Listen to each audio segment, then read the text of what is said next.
Hey, and welcome to another Nordic Coder video. Today we will look at adding this currency exchange project to Git. In my case, I will use GitHub.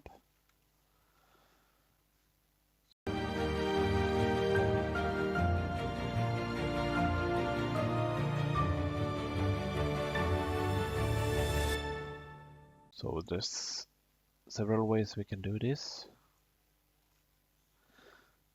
So I will use the VS Code prompts. So when you open VS Code, you can go to source control, and it says this folder does not have a Git repository. Then we can create one. Initialize repository, click on that one. So now we have all the changes here. Then we pick all the files. Then we can add a comment. A classic is to name it init commit, the first one. You press commit.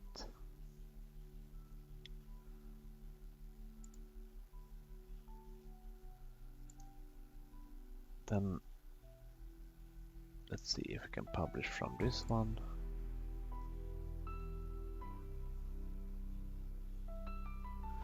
Yeah, so here we can name it currency exchange. Demo will be my name. I will make it public. You can have it private if you don't want anyone else to see it. But I'm picking public. So now it's pushing it up to Git. Then you can open it on GitHub. And here you have it.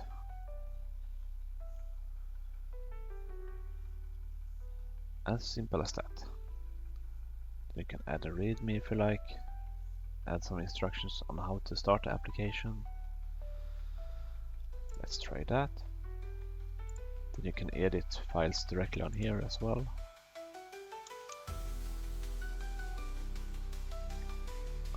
Let's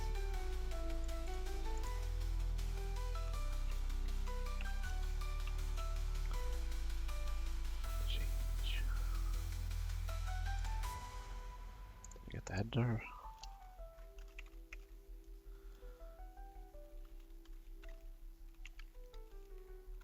Demo app about currency exchange. Yeah, then you can add some more instructions and stuff here. And you can commit it here.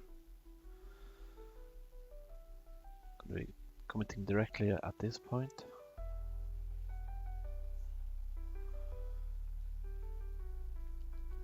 Then you can want to keep track of what development you want to do. You can create issues here. You can work with pull requests if you want work with other people to review each other's code. Actions if you want to add some controls and things before you when the code is pushed to GitHub, and a lot of other things. And security, for example the PandaBot that I talked about in a separate video, and so on. That's how you get your code up to Git. So if we make a change somewhere, we can, if we do it like this, for example, edit the HTML, then we get the change here, so we can compare it here. Then you can commit it as before and push it.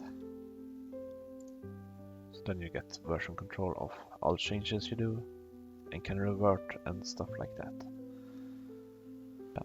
I will share this repository in a link in the description, so you can go and check this project out yourself.